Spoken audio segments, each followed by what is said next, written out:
Нека направо да започнем с днешния обзор. Живеем в епоха на пълен технологичен галоп, нали? Но ето нещо много важно. Зад всеки усъвършенстван алгоритъм все още стои човешкия ум. За младите хора днес, които тепърва градят кариера, науката вече категорично не е просто суха теория в онези бебели учебници. Тя е абсолютният фундамент. Днес ще разгледаме пътя на пионера, ролята на науката, изкуствения интелект и хибридното лидерство. Ще проследим как строгата научна методология и етиката изковават лидерите в една съвсем нова сфера – хибридният интелект. Сфера, в която емоционалната интелигентност и научния подход работят в пълен синхрон. И така, обърнете внимание на това число – 85%. Направо е стряскащо. До толкова стига делът на провалените проекти с изкуствен интелект в световен мащаб. Представете си целият първоначален ентузиазъм, налетите милиони и накрая реалността в корпоративния свят се оказва истински студен душ. Компаниите инвестират огромни бюджети, но често получават минимална или направо нулева възвръщаемост. И знаете ли кое е най-ироничното в цялата ситуация? Този масов провал почти никога не се дължи на лош софтуер. Проблемът се крие в липсата на структуриран, научен подход и острата липса на кадри, които разбират едновременно и от технологии, и от бизнес логика. Този хаос се случва на фона на един абсолютен парадокс. От една страна виждаме бум на изкуствения интелект. Един неудържим пазар от 7,7 милиарда долара с 86% глобално приемане сред студентите. Имаме масивна експанзия. От друга страна обаче, взе една огромна пропаст между този технологичен потенциал и реалната стойност за бизнеса. Да, младите хора днес са буквално заобиколени от алгоритми. Но големия въпрос е, разбират ли всъщност науката за тях? Защото нека си признаем, за една наистина устойчива кариера е нужно много повече от сляпо кликане по бутоните. Нужно е критично мислене. И точно тук е разковничето. Бъдещата работна сила категорично няма нужда от изолирани решения с изкуствен интелект.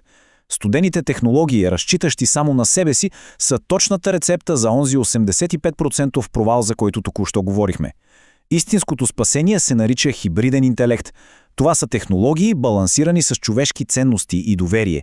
Това е пресечната точка, където човешкият опит и емпатията насочват машината.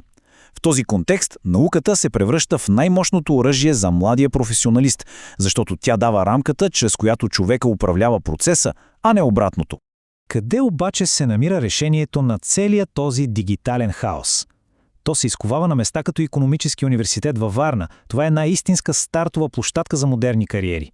Институцията функционира като изключително важна тренировъчна база за ерата на хибридния интелект. Тук изобщо не си говорим просто за разказване на сухи теории. Младите специалисти буквално се въоръжават с интелектуалния арсенал за лидерство. Инвестицията в чистата наука им дава увереността да излязат на пазара на труда не просто като поредните изпълнители, а като визионери, способни да решават реални проблеми с данни. Стратегията за интеграция на университета е изключително интересна и следва една много елегантна философия. Тя съчетава нещо старо, здравите академични основи, без които не можем. После добавя нещо ново – иновативните технологии на бъдещето. Обогатява се с нещо назаем под формата на споделени световни добри практики. И накрая, обединяващата сплав е онова нещо синьо, етичната визия и институционалното доверие.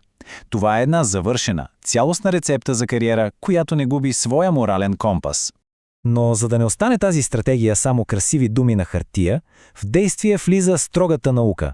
Тайното оръжие тук е цикълът PDCA – планирай, направи, провери, действай. Чрез непрекъснато планиране, тестване, безпощадна оценка на резултатите и навременни корекции се гарантира, че инициативите с изкуствен интелект са наистина устойчиви. Когато младите хора се обучават да мислят през призмата на този цикъл, те се превръщат в онези лидери, които методично и успешно трансформират всяка абстрактна бизнес идея в работещ проект. Да бъдеш лидер в дигиталната ера обаче изисква много повече от писане на безупречен код. Изграждането на етични ИИ лидери стъпва на прозрачност, справедливост, отчетност, благотворителност и ненанасяне на вреда.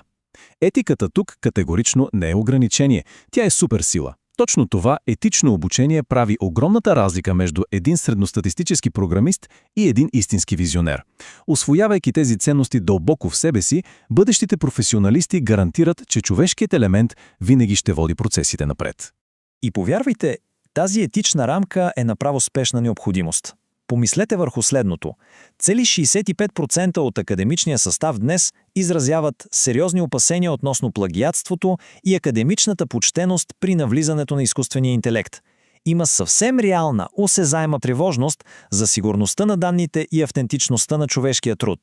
Ето защо научният и морален фундамент е толкова критичен днес. Той служи като котва в един изключително непредсказуем свят, учейки младите специалисти да използват тези мощни инструменти с нужния интегритет. И точно тук се случва истинската магия. Наблюдаваме плавен преход, свързване на теоретичното бъдеще на изкуствения интелект с практическите управлявани от данни бизнес приложения. Науката просто престава да бъде абстрактна и стъпва здраво на работното място. За всеки млад човек в началото на кариерния си път, способността да превежда тези футуристични концепции в ежедневни бизнес решения е най-голямото възможно предимство. Това буквално превръща страха от неизвестното в чист двигател за иновации. И как точно науката за данните решава реални бизнес проблеми? Тук говорим за много директни действия. Оптимизиране на взаимоотношенията с клиентите, оптимизиране на управлението на съдържание, автоматизиране на административните процеси и подобряване на предвиждащото моделиране. Фокусирайки се върху реални казуси, следващото поколение се научава как да постига измерими резултати. Това е прекият път младите професионалисти да доставят онази реална финансова стойност, която днес болезнено липсва при по-голямата част от проектите. Разбира се, грандиозните визии винаги се нуждаят от тежка артилерия. И тук идва овластяването чрез съвременни технологии като R, Python, Shiny и AWS Cloud технология. Въоръжени със специализирано обучение за мащабируеми облачни инфраструктури и мощни езици за програмиране, студентите разполагат с реалните инструменти за промяна. Този достъп до модерни технологии е дълбоко овластяващ. Той буквално трансформира младите хора от пасивни потребители в активни създатели на бъдещето, напълно готови за индустрията. Цялото това огромно знание е обединено в специална рамка за ИИ компетентност. Тя включва целенасочени модули за обучение и професионално развитие, гарантиращи непрекъснато усъвършенстване и етично приложение на дигиталните инструменти. В нашия шеметно развиващ се свят, ученето просто няма как да спре с получаването на дипломата. Тази рамка действа като перфектната противоотрова срещу дигиталното остаряване, превръщайки адаптацията в едно вълнуващо пътешествие през целия живот. И така стигаме до една много важна точка. Истинските промени трансформират не само технологиите, но и хората, които ги използват. В крайна сметка най-вълнуващото откритие от днешния анализ е дълбоко човешко. Най-значимите трансформации категорично не се случват вътре в студените сървъри или в кода. Те се случват вътре в хората. Когато науката и образованието дадат знание, увереност и етична основа на младите хора, те променят житейски траектории и създават лидери, които активно оформят бъдещето с мъдрост. И за финал, нека оставим един провокативен въпрос за размисъл. Тъй като изкуствените системи стават все по-сложни, как човешкият опит и етичното лидерство ще насочват технологиите на утрешния ден? Докато алгоритмите стават все по-мощни, бъдещето на работата ни зависи изцяло от това колко ефективно прилагаме човешките ценности и здравите научни основи. Начина, по който днес изграждаме младите умове, ще определи лицето на утрешния свят. Защото технологията е просто един инструмент, а посоката винаги се задава от човека.